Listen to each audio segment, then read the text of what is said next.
Okay, President Joyce, we're all set. All right, we will now review and discuss mailing C2 regarding UMPJE with staff member Efremov. Thank you. Staff member Efremov, we are looking at Division 6, 110, and 115. And this is going to be related to definitions, fees, and the pharmacist divisions related to the multi-state pharmacy jurisprudence exam. These rules are to align with the board's direction to transition from our current Oregon-specific multi-state pharmacy jurisprudence exam, or I will refer to moving forward as MPJE, to transition to the uniform multi-state pharmacy jurisprudence exam known as UMPJE. MPJE is a key part of the licensure process. Both exams are designated to assess your knowledge of laws and regulations. The MPJE is a state-specific exam, whereas the UMPJE is a uniform jurisprudence exam for participating jurisdictions. Both exams ensure competency in state and federal pharmacy law and provide streamlined pathways to license portability. The MPJE and the UMPJE are taken by recent college graduates, licensed pharmacists who want to practice in other jurisdictions, and pharmacists who are foreign pharmacy graduate equivalency certified. The UMPJE allows candidates seeking licensure in states that adopt the UMPJE to take only one law exam. This will allow for ease of pharmacists obtaining Oregon licensure and licensure in other states. 12 states have already committed to a 2026 adoption to UMPJE.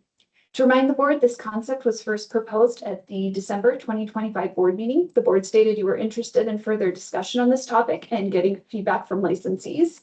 A feedback survey requested on this topic was sent to all licensees on 1/14/2026 and closed on 1/30/2026. We received a total of 537 responses. There was overwhelming support, 88.27%, which was 474 out of 537 responders, supporting the transition to UMPJE, with many supporting a 1 to 2 year transition time.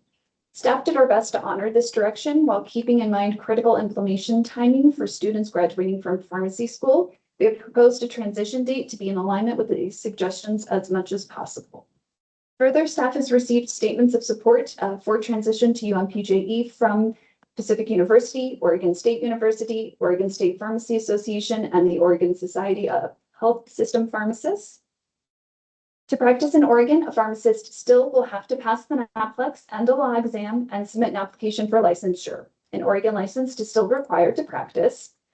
It is important to note there were some concerns raised related to transitioning to the UMPJE and not maintaining Oregon-specific questions in the MPJE. Staff takes these comments very seriously and has been discussing how we can supplement this change with revamping our webinars offered and outreach to assist in compliance with Oregon-specific regulations. This will be an ongoing effort, and we are in early stages of creating a plan for implementation, and there'll be more to come on this.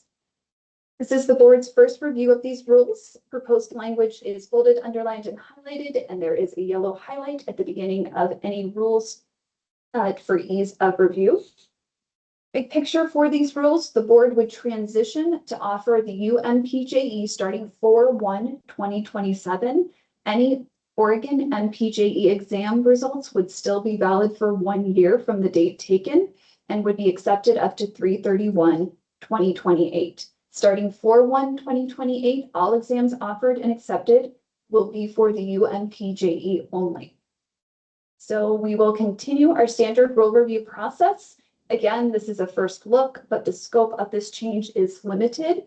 I believe it might be easier just to read through these changes and rules in their entirety first, and then go back to each section for board discussion or overall board discussion. I'll lead a round robin, including the board president, to provide any input. After everyone's given an opportunity to speak, we can open up for further thoughts, comments, or input by any board member for each section. Again, in an effort to be mindful of those joining us virtually, I'll try to ensure that only one person speaks at a time so the conversation can be clearly heard, and please do not forget to lean into your microphones when speaking. Now let's begin the review of the MPJE rule revisions. So we're looking first at definitions. So OAR 855-006-0005. This first section to review is in the definition section of Division 6. Staff is adding this definition, or proposing to add this definition, in both Division 6 and 5115 as a definition, as MPJE is referred to in many different divisions throughout the board rules. The new proposed definition would be multi-state pharmacy jurisprudence examination means the Oregon Multi-State Pharmacy Jurisprudence Examination, ORMPJE, provided by the National Association of Boards of Pharmacy, NABP, until 3/31/2027. After 3/31/2028, the board will no longer accept Oregon NPJE exam results. On 4/1/2027, multi-state pharmacy jurisprudence examination means the Uniform Multi-State Pharmacy Jurisprudence Exam, UMPJE, provided by NABP. Staff believes that this proposed format to clarify or update the definition is the most efficient way to tackle this change and lead to the least rules changes necessary in subsequent rule sets. So we'll go ahead and move down to the next rule set. Sorry, scrolling for a little bit here. In Division 110, so this is the fees division, 855-110-0006. There has been a slight update since the mailing went out for the public and the board. Upon reviewing this, we needed to make sure that we accounted for both the transition time. So you can see that here it reflects the NABP cost increase. So again, individuals will be paying NABP to take this exam, and the NABP cost increase is MPJE, Oregon MPJE is $170, and it increases to $350 for the UMPJE. So that is what is articulated here. So it currently will say on paren 2A, MPJE examination fee is $170 effective until 3/31/2027. Paren B, the MPJE re-examination fee effective until 3/31/2027. And then paren C and D account for effective 4/1/2027. MPJE exam fee is now $350, and the same with the re-examination fee. Important to keep in mind too, that definition of what MPJE is. So prior will be the Oregon MPJE, and then effective 4/1/2027, the MPJE will be the uniform MPJE. Sorry if that gets a little confusing. Then scrolling down to the next section in 115, we have the new developed definition section. So OAR 855-115-0001. It's now definitions. I won't reread this. This is exactly the same that is in Division 6. In the applicability section, you can see this rule is highlighted. It is just a number change. It'll now be 0005. Scrolling down to the licensure, qualifications, examination, or score transfer, OAR 855-115-0020. We are looking at paren 1. Oh, sorry, 1 paren B? Yep. Little b. I don't know why I have that. But one addition that was added here is that we are striking the word exam upon reassessment and preparing for this presentation. It appears that that word is not needed and is duplicative. So just proposing that small change again to the public and the board. That was not in the mailings. That is a small update. But for paren C was in the mailings. So now looking to, if we read the lead in on that, do you mind scrolling back up just to make sure I'm on the right one? Yes. 1, to receive licensure as a pharmacist by examination or score transfer, an applicant must meet the following requirements. We'll go down to paren little c, pass the multi-state pharmacy jurisprudence examination. Again, getting rid of that duplicative exam. So here we are just striking out the word Oregon. If you can scroll down to the next section, going to OAR 115-0025. Similarly, here's what you just saw in paren 1 little c, striking the word Oregon and using just the language has passed the MPJE. I'm going to scroll down into the next section, OAR 855-115-0035 for licensure renewal. Can you scroll back up, renewal or reinstatement? Thank you. We're looking down at number 4 here. So again, striking Oregon and just using MPJE. A person must take and pass the MPJE if the pharmacist license has been lapsed for more than 3 years. A passing result is valid for 12 months. A candidate who does not pass may retake the exam after a minimum of 30 days with a limit of 3 attempts in 12-month period, not to exceed a lifetime maximum of 5 attempts. I believe that is the last section proposed for change. So at this time, we'll open it up for a round robin, and I believe it is Board Member Hall starting us off, please. Well, thank you. Well, I think it's good. We can't just rename it after the state universal because we're adding a name instead of just calling it MPJE, so.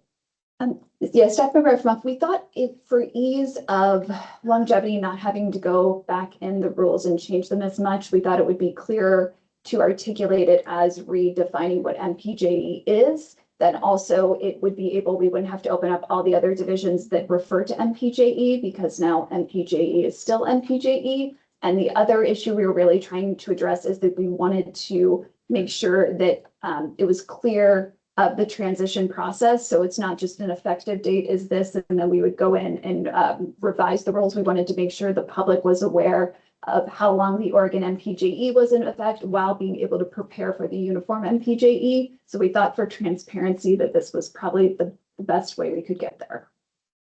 Thank you. I look forward to the, supplemental webinars or CE or whatever staff come up with. I think that would be helpful for everyone.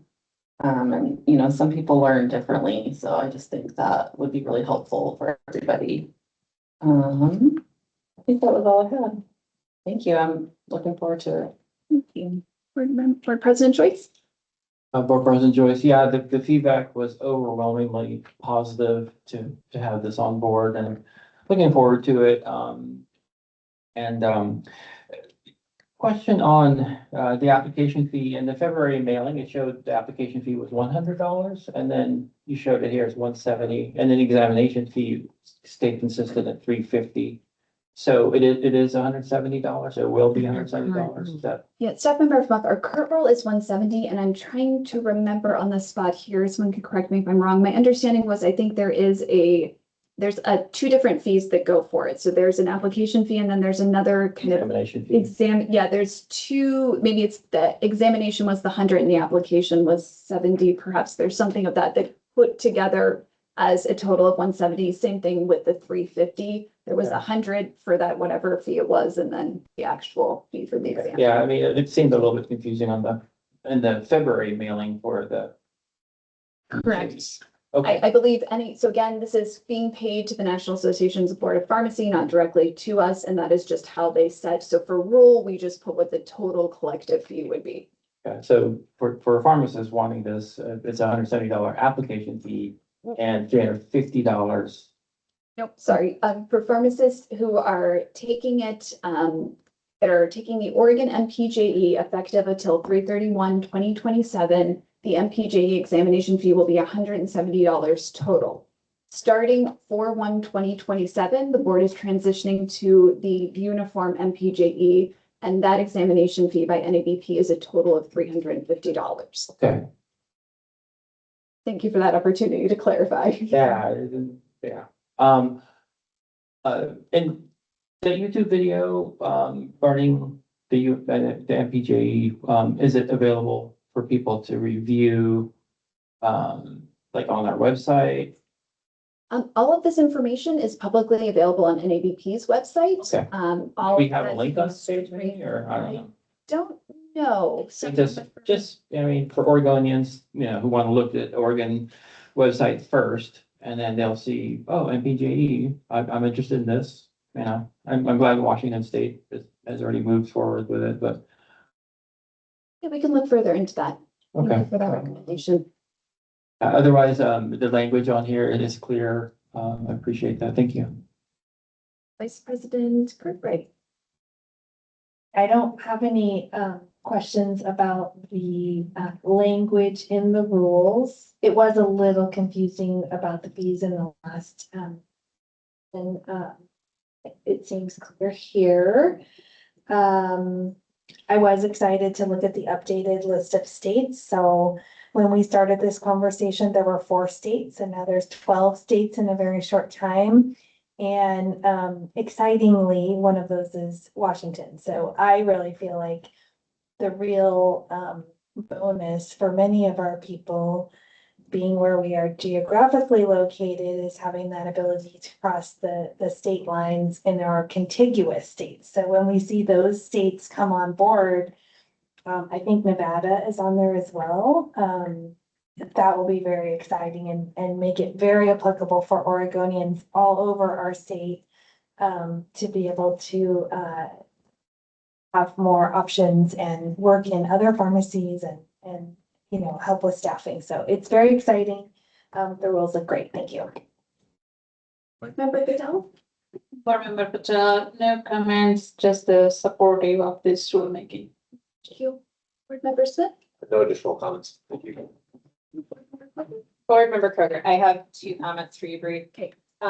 Thank you for, that's not one of them, but thank you for your work and the staff's work on this. In the definitions section, this isn't, it's listed as, you know, item 57 or whatever, but it's not in alphabetical order. Is that something in the future we can see? I have to renumber Step my entire number. I know you'd have to renumber everything, so I'm just. So I think this is, yes, I pointed that also to staff member Melvin. I am a pharmacist also, and it did bother me. I think the difficulty is that when we do that, the cascade of events that happen from that. So then we will need to make sure to go back through all other, this is why we try to not cite rule sections and other rule sections, because anytime you change anything, it starts that whole crosswalk that has to happen. And then also for licensees, the numbering changes and it can get a little bit confusing. But I do support your Okay. I can. organizational skills. I just wanted to Yeah. mention that. The other small comment I have is that we're adding to Division 115 a definition. And I don't feel like it's necessary that it lives there because we already have it in Division 6, and Division 6 says that these are the definitions for all of 855. So to me, it just seems unnecessary to have it there, since it's already in Division 6. So other than that, those are my 2 comments. Thank you. Thank you. Maybe after we get a full round robin, we can ask the board to discuss. That's a really good point. It is a little awkward to only have one definition in a definition section, but again, this being something new, we wanted to make sure that we were as transparent as possible, but that sounds like a great board discussion. I want to make sure we don't forget board member Chin and Pinedo still need to provide general comment. Board member Chin? Board Member Chin, appreciate all the work and really happy that we're looking at doing some education separately for anybody who wants to look at it for Oregon specific laws. I would be on the fence about, you know, maybe until a certain point, keeping this definition in since it's so new. But then removing it after we're done with this transition would be my suggestion if we didn't remove it completely, but I don't have skin in the game either way. In terms of should it stay or should it go? Thank you for that comment. I think that is a very good point that potentially as of 4/1/2027, or actually probably 3/4/1/2028, we could consider rewriting the definition of what that actually means, so it makes more sense. We will definitely take note of that. And board member Pinedo. Board Member Pinedo, I have nothing to add. You guys have done such an amazing work with this, and there's so much support from licensees that it's really great to see us progressing as a board and as a state with things like this. And so I just want to commend you all and say thank you so much for putting the work and the time in, because I'm assuming it was a lot. You, staff, I'll take the thank you for all of staff, because it's not just, there's a lot of us that put a lot of effort into this to get these done. So thank you for that. And I do want to open it back up for round robin, since there was a great comment put on the floor. Is there the need for a definition section in Division 115 if it is already living in Division 6? And I think we can start with board member Joyce this time. Sure.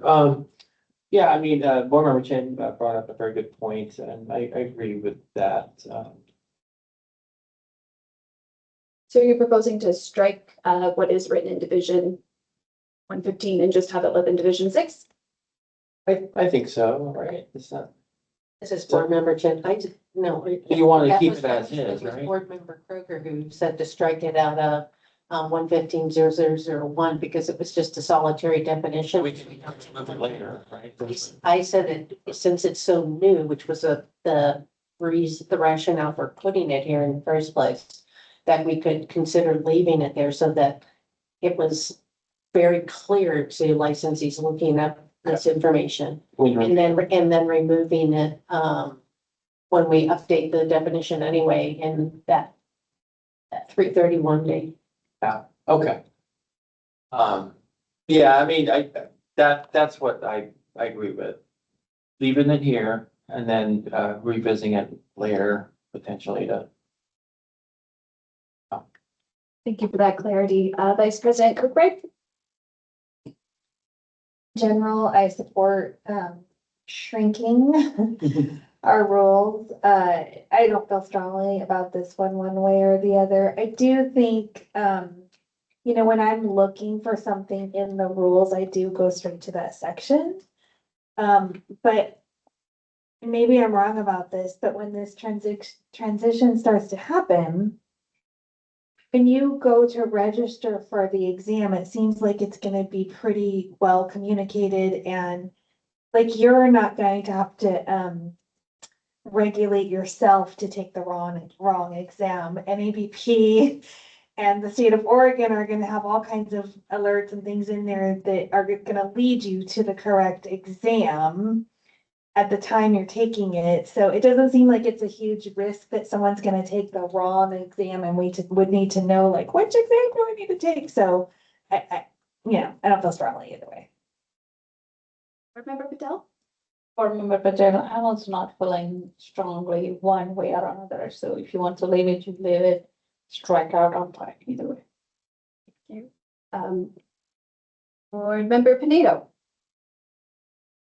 Yeah, I'm not particular either way. Thank you. Board Member Smith? Board member Smith, I am not particular either. Thank you. Board Member Grover? No additional comments. Board Member Chin? No additional comment other than what I had originally stated. And Board Member Hall? Member Hall, originally I was like, oh, maybe we should leave it. But after what Board Member Kirkbride mentioned, I mean, that is a good point. They're not gonna really be able to take the wrong exam, I hope. So I think we could just have it one place. Okay, so just to summarize, I think I hear 2 for sure to remove, 1 to keep, and everyone else, oh wait, maybe 2 keep, and then everyone else was indifferent, or not indifferent, but could go either way. How would you like to reconcile this? Does anyone have really strong feelings that you would like to air your thoughts? Open floor, Board Member Chin? Board member Jen, if the sentiment is that there's no way that anybody's gonna take the wrong exam and that we haven't done our due diligence about this rule change, and I think that we have, then it's fine with me if it goes away. One clarification, staff member Efremov, they should not be able to take the wrong exam. So that is something, again, that should not occur.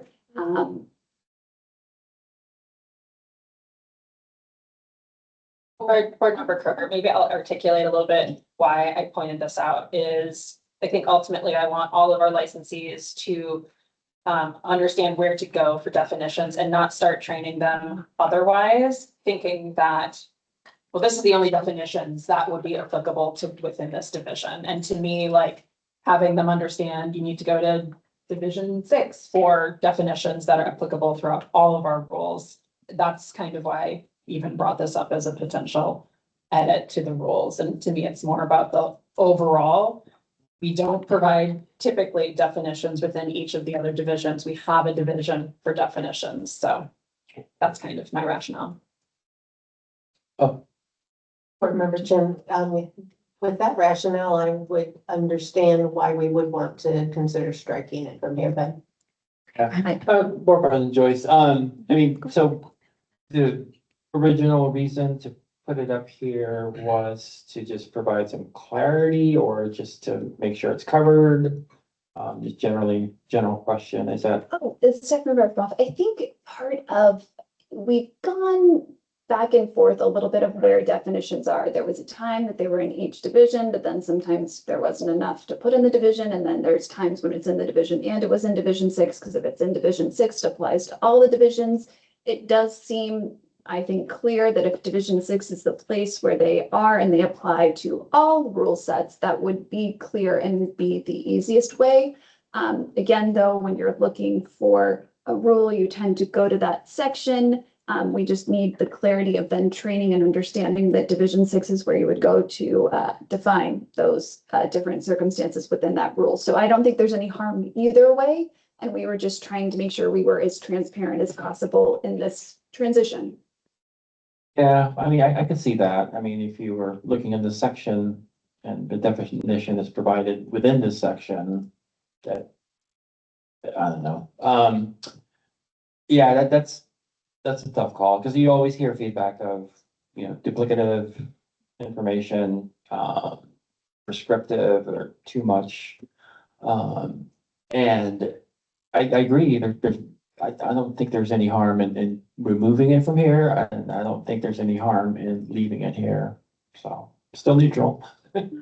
Steph Member, oh, go ahead, please. I was just gonna say, I'm gonna change to a strong remove purely from the standpoint of having to update it in two places. If we are gonna have to change that language. Correct. And so let's do that in one place. Sounds good. It sounds like we have the majority then. So this Give me is a just a second. PDF. We're going to go into the working document. So for everyone that is on the call, the proposal at this time then will be for 115-0001 to be struck. It was a new division, so you just will not motion for that if you are looking to motion as to rulemaking. And we will get rid of the update of 115-0005. So the applicability will go back to its normal number 1. We'll get rid of that division section in Division 115. So then you'll only be, if you do choose to send this to rulemaking, motioning on those other rule numbers. And thank you, Staff Member Melvin, for pivoting for us in real time. This is helpful. The 57 will stay. And Division 6 is where the rule definition will live.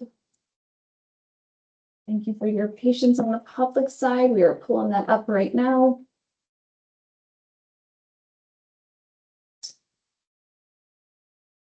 So what happens here is this does not change. Correct. Applicability will go back to the number 1, so you don't even need to motion This on will that come because out. there's no changes or anything happening. So that will not be part of this rule set. And then just delete the division. Can you go down? Sorry, scroll down for me. 115. The 1, did you delete it already? You're that quick. Go. Oh, no, wait. Is it right there? Right here, Oh, strike, struck. Okay. can't see it. I need glasses apparently. Thank you. That's Struck. fine. All right, I will hand it back to Board President Joyce to determine how you would like to proceed. Thank you. I just wanted to clarify, let me come up there real quick. Yeah. This Board Member Hall, so when Board Member Kroger mentioned the authorization, was that for under the definitions of everything that we were talking about, or? Division 6, yeah. So we are able to fix that or not? If you would, if the board feels strongly, we can, and we would have to renumber everything. So all of them would have to be renumbered, and that can be done if you would like. Yeah, and then. Board Member Kroger, but I thought the risk to that is if we renumber it, some of these rules could be cited elsewhere, and then that renumbering would need to be edited throughout the rest of the We'll do rules. cross-reference, perhaps, yes. Well, it seems like that's what we would want to do to keep things organized. How likely is it that the numbering is going to affect other rules? Remember, Very. I say we put that on the low priority list, something to do, but I wouldn't want that to take up staff time above some of the other higher priority things. That's my opinion. We're getting ready to.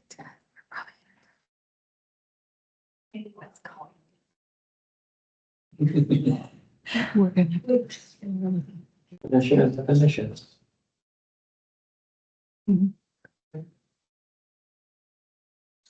Okay, sorry, Staff Member Efroff, we were just, Staff Member Belvin and I were conversing about the other rules that are coming in the pipeline too with DSCSA, mobile pharmacy and other things that we might have to open this up anyway, that we could try to revamp that and do that simultaneously. Member Hall, so if I'm a new student, pharmacy student, I mean, I guess they can't take the wrong test, so that's fine, but they'll have to go to definitions and then cruise through the whole thing and find it at the very bottom under M. Okay. Staff Member, but I see the point you were making also. If we're trying to teach everyone to go to Division 6 and everything else is in alphabetical order except this last one, you could miss that and not know that it was there. So we will definitely, in the next set that we are opening this up, can do a deeper dive on renumbering. I completely hear what you're saying. Thank you for that feedback. Think they'll be able to figure it out. Okay. Anybody else want to add anything? Is there a motion to move to send OAR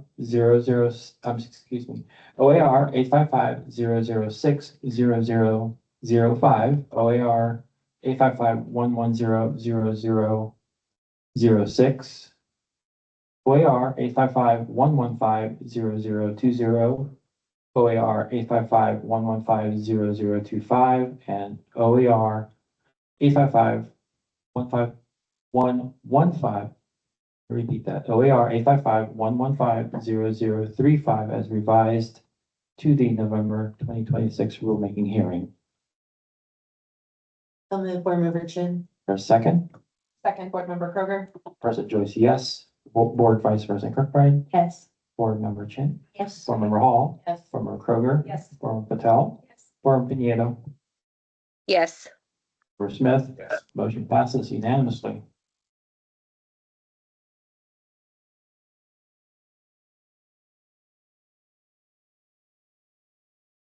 Member Kirkbride, for the record, Nevada is not on the list yet. I misspoke. It's Nebraska, which is not near Nevada, but hopefully coming soon.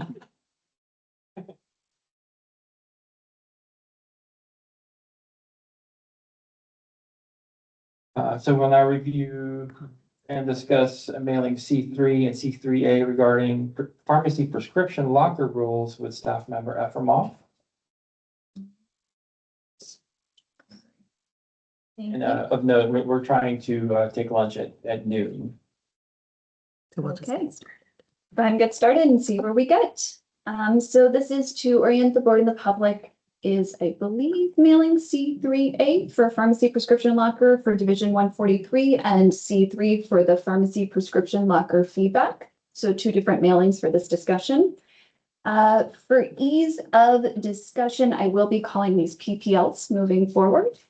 The board last reviewed these rules at the February board meeting, at which time staff was directed to send it to public for feedback. The board requested staff to request feedback on each rule set and two specific areas of interest. The feedback requests were sent out on 4/29 and closed on 5/15. We received a total of 72 comments. Staff again would like to give a huge thank you to everyone who provided feedback. We received many thoughtful communications and responses, and we greatly appreciate the time and energy that everyone put into this process.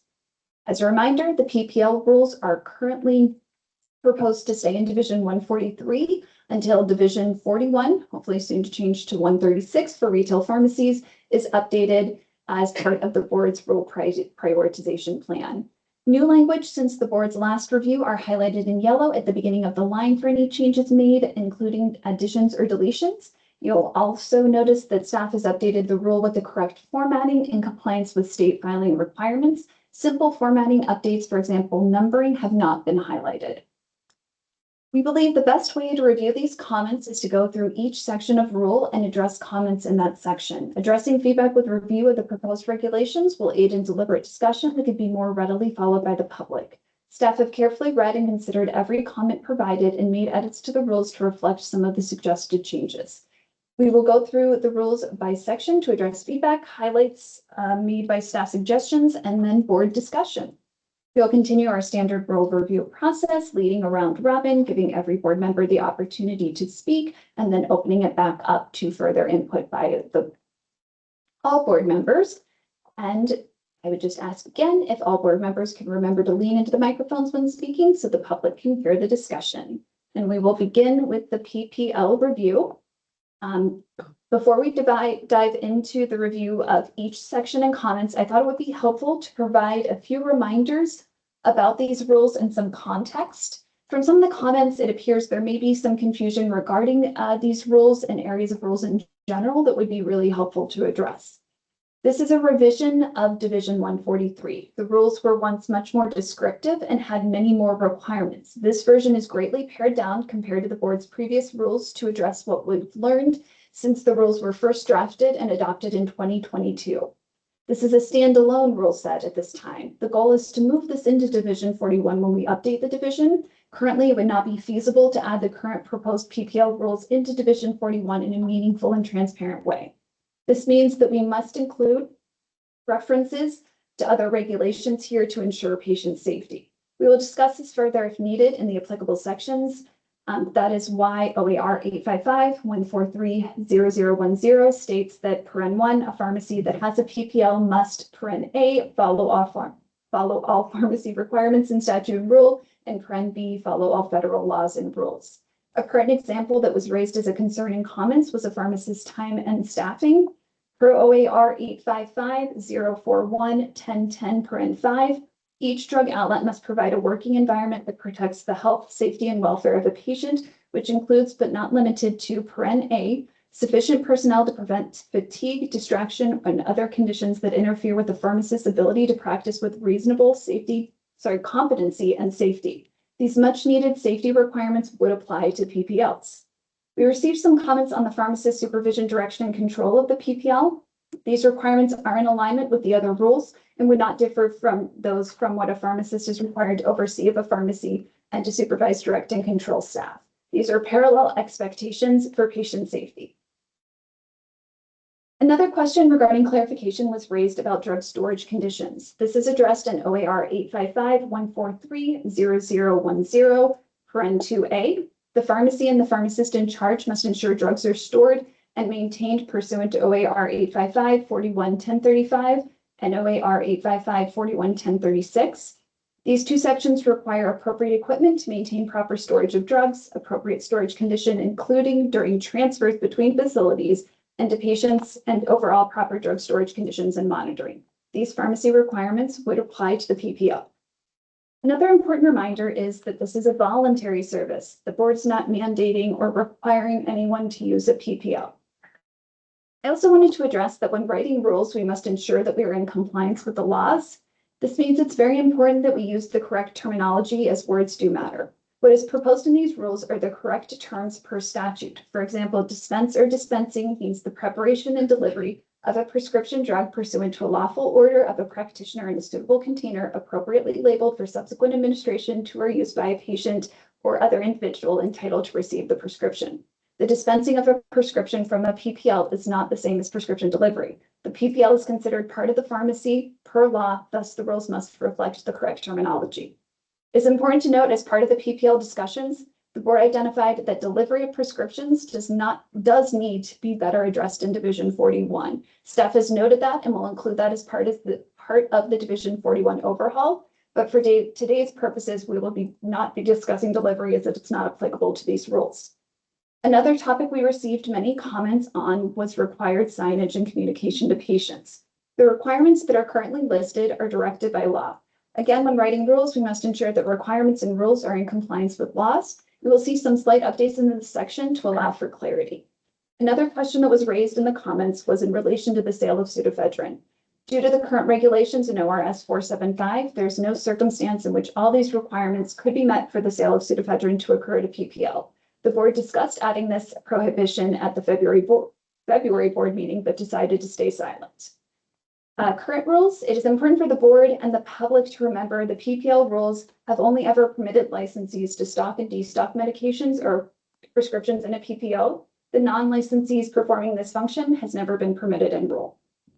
Regarding PPL inspections, the current proposed rules require this to be performed annually as part of the pharmacy's self-inspection, seeing that this is an extension of the pharmacy will call. In current proposed rules, the board is not requiring the pharmacist to be available in real time to counsel. The PPL may operate outside of the hours of when the pharmacy is open. Current counseling rules require a pharmacist to counsel or to offer counsel under certain circumstances, and per OAR 855-115-0145, which states, for a prescription where counseling has only been provided in writing, the pharmacist must provide drug information in a format accessible by the patient, including information on when the pharmacist is available and how the patient or the patient's agent may contact the pharmacist. The board has also received comments on the difference between lockers that are utilized on site, meaning in the same building as the pharmacy, and those that are used off-site. The board discussed if creating a bifurcated model to account for these variations was needed and determined that it was not, and that the same requirements would apply to operating a PPL wherever it was located, even if it was 100 miles away from the pharmacy. Regarding controlled substances in PPLs, it is our understanding that the DEA has not changed its stance, and the controlled substances are not permitted to be stored or placed and dispensed from a PPL, even with recent statute language changes. That this function would not be in compliance with the CFRs. At the August 2025 board meeting, the board directed staff to send a second letter to the DEA requesting reconsideration of the stance. We have received confirmation via certified mail that this letter was received. No further communication was received from the DEA at this time regarding this matter. Another important point to address, these rules were intentionally written in a way to clarify what is required or expected of a registrant or licensee, and do not necessarily describe the details of how the board meets or how the individual is to meet that expectation. The board has discussed this tentative rule writing extensively and determined that in some circumstances, this is the appropriate depth to write rules. The board in the past has stated that they want to allow registrants to create processes that are safe and patient safety focused within the rules and within each outlet's business model. The intention is to allow flexibility in how and hopefully support rule longevity and less need for revision. Of course, the board could change that direction at any time or deem certain subject matter needed to be more descriptive, but this rule philosophy was utilized in writing these rules.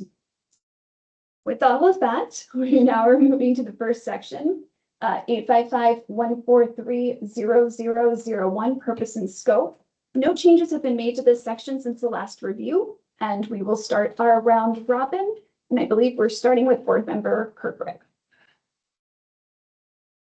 Nothing to add. Board member Patel, Board Member Patel. Nothing to add. board member Smith, Board Member Smith, nothing to add. board member Kroger, Nothing to add, thank you. board member Chin, Member Chin, thanks for all of the information, and I have nothing to add at this time. board member Hall, Member Hall, thank you for all that and nothing to add. and board member Pinedo. Board Member Pinedo, nothing to add. Thank you. We'll then move to, how dare How dare you? board president Joyce. In the future, I mean, in regards to comments, in the future, we really need to look at, obviously, the non-licensees delivering, I'm talking about in the future, so. But other than that, yeah. I apologize. We will now move to the next section of OAR 855-143-0005. This definition is straight from the law, and we cannot deviate or redefine something differently than what the law states. So just wanted to make sure that was clear related to some of the comments. Staff proposes no changes at this time, and we'll open it up for board discussion. And I apologize. I think we're starting with board member Patel.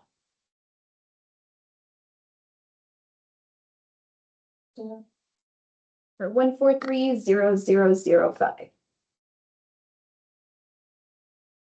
So I don't want to add anything. It looks great, but if I hear something different from other board members. Sounds great. Thank you. Board member Smith, Board Member Smith, nothing to add. board member Grover, Nothing to add. board member Chin, Nothing to add. board member Hall. Member Hall, are we addressing the specific question or just the language? Oh, specific question will be next. Sorry. Okay, nothing to add, thank you. Board president Joyce And that is clear. and Vice President Kirkbride. Nothing to add. Did you get Board Member Pineda? Board Member Pinero, Easy. it is almost lunchtime, right? Little It's okay, grace. nothing to add. Thank you, Board Member Pinedo. So for the next, there is two specific questions. So before we dive into the general section, I wanted to highlight the results of two specific targeted questions the board requested feedback on that are addressed in the general section also. Questions are, is patient permission necessary prior to placing a prescription drug in a PPL? And should only a licensee be able to stock and remove contents from the PPL? And there was very clear majority on both of these sections via feedback. The majority stated that yes, patient permission should be required prior to placing a prescription drug in the PPL, with 63 out of 72 people supporting this rule language. The vast majority also stated yes, only a licensee should be able to stock and remove contents from a PPL, with 52 supporting the current language, 16 disagreeing, and 4 comments that did not state either. Due to the strong majority on both of these sections, staff has not and does not recommend any rule changes on these sections. Did you want to pause and have a discussion about this, or continue all the other comments in this general section to open up for discussion? Does anyone have any strong opinions? This is Board President Joyce. I know that the majority supported only licensees, but I understand the concern, in rural areas, not having licensees available to stock and remove contents from pharmacy prescription lockers. So I'm not proposing anything at this time, obviously, to create any changes, but I think it is something that could be restrictive and problematic. Because I'm thinking of the rural areas that are short of licensees, and someone who is not a non-licensee could stock and remove contents from a pharmacy under supervision of a pharmacist.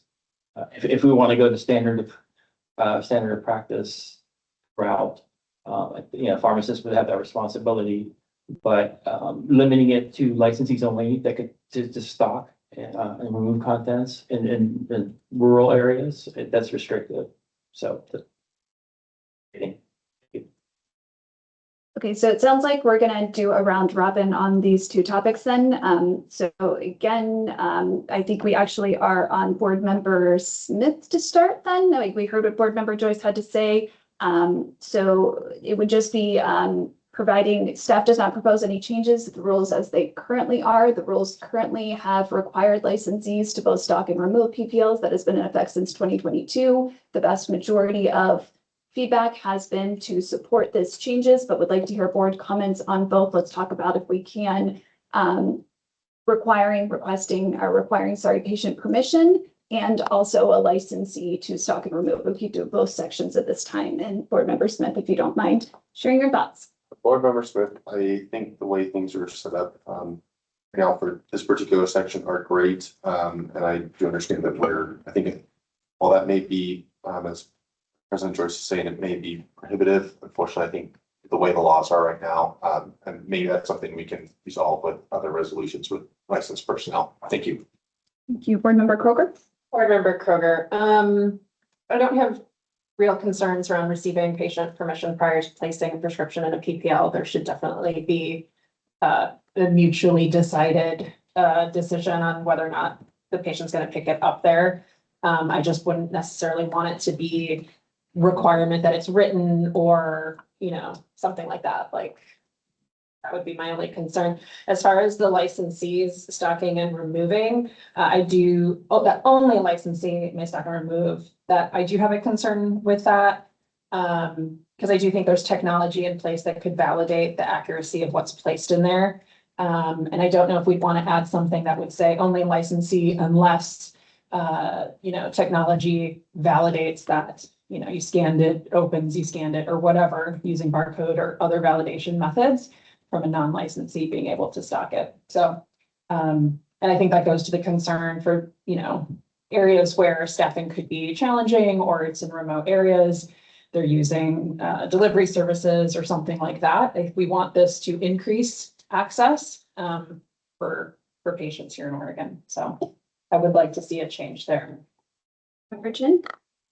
Board Member Chin, I appreciate Board Member Kroger's comments. I think that going back to our 2022 discussion about not all of the technology is always going to be used, since we're not being prescriptive of what type of locker a company utilizes. I think if we were going to consider at some point unlicensed personnel with the scan kind of technology and things, that we would have to make sure, we would have to be, I think, more prescriptive in the rule about making sure that the product and the patients are safe with that.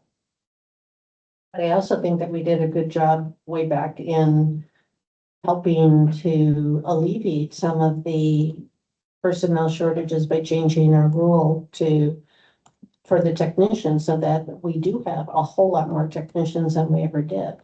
So I think that is really helpful. The previous rulemaking. Steph Member Effernoff, just for the public to understand, maybe the comment that was made by Board Member Chin.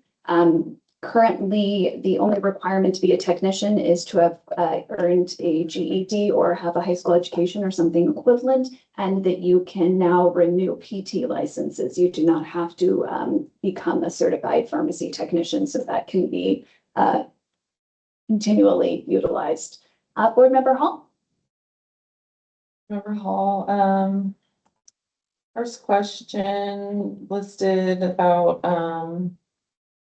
getting, permission. It needs to be written, but a mutual agreement verbally, whatever. I don't know if, hopefully that would be an obvious thing. So I don't know if we necessarily need to have it written, but, I do want the patient to agree that they want the prescription PPL. And then I do have a concern. I'm reading through the comments and some of the comments from pharmacists, I'm assuming, in rural areas currently, and the practice currently, and how that would affect rural areas and those patients if we required a licensee to stock.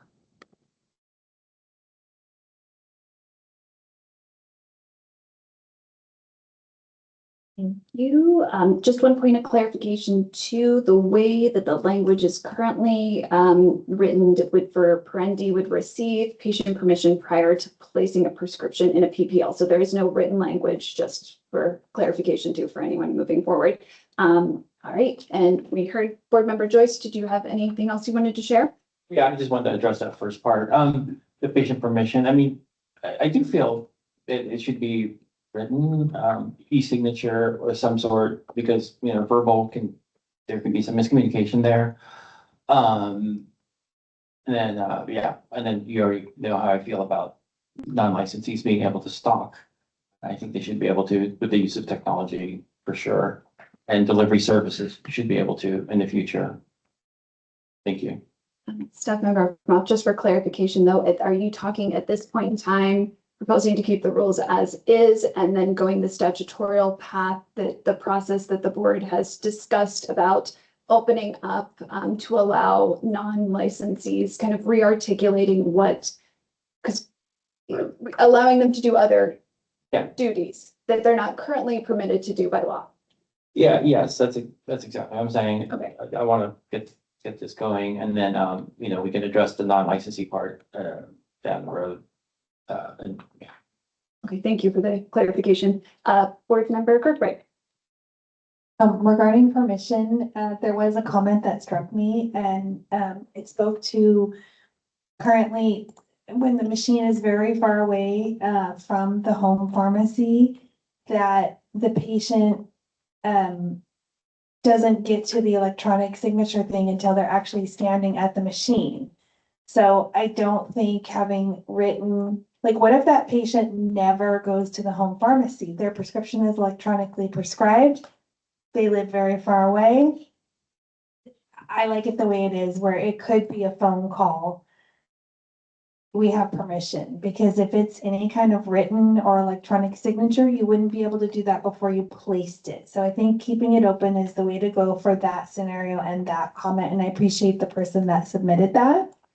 Secondly, for licensed personnel, I do agree that it would be best to have non-licensed people be able to stock these, but the way our rules and statutes are, I think this would prevent the medications from being restocked and redispensed in the pharmacy.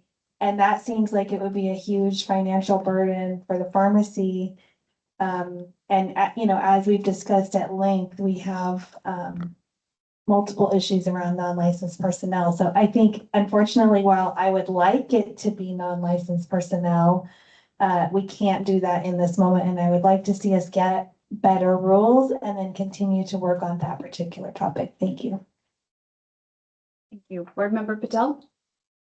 Remember Patel, I echo Board Member Kirkbride's comment for the permission. That's right. I don't think so. We need any documentation. We don't need any e-signature or written as because of those reasons. I think verbal is fine. And so the way we have current rule, I think it'll be fine. We don't need any extra verbatism that we need written or consent or any, you know, e-signature or anything. Just keep it that as a verbal, and it's going to be a mutual agreement with the pharmacy and the patients too, before they stop the prescription into the prescription log. So the second one is I was debating whether licensee may stock and remove the content from the pharmacy prescription locker versus non-licensee, and I read all the comments on it.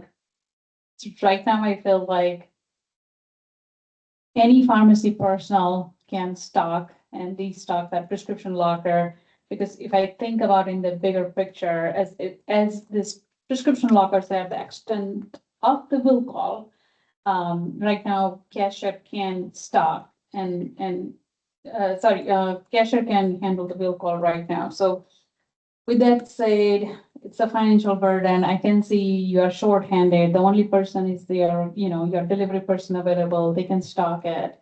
Otherwise, no one will get the prescription, you know, if you don't stock that prescription locker. So to me right now, I would just say any pharmacy personnel can destock the prescription locker, and ultimately that responsibility on the PIC, pharmacy in charge, pharmacist on duty, and the pharmacy. Thank you. Board Member Pinero? Board Member Pinedo, I think that because they are in rural areas, you have to have some sort of permission from the patient to put their, like, there has to be some documentation that the patient wants the drug in it. So but they have to sign when they get it out. So that's kind of them saying that was their permission. So I do agree that patient permission somehow, some way has to be given.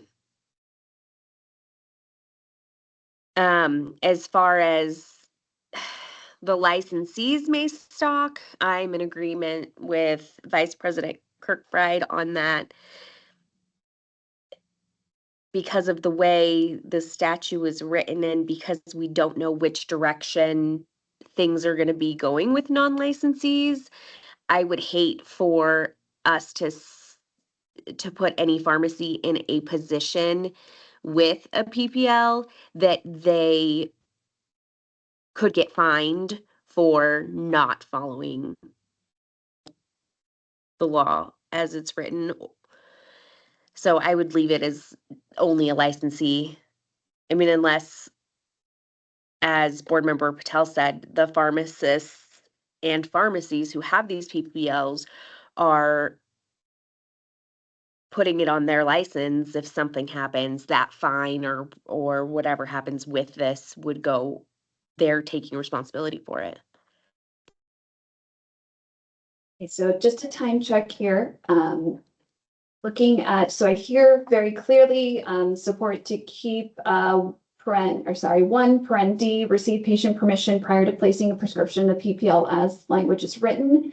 I believe I did hear a majority of 5-3 to keep the language currently how it is that a licensee is only able to stock and destock the PPL, with the caveat of understanding that this conversation is still fluid and many more moving parts are happening. And as other changes occur, potentially in statute or otherwise, that we will keep this on the list of things that need to come back to be reassessed and potentially revised.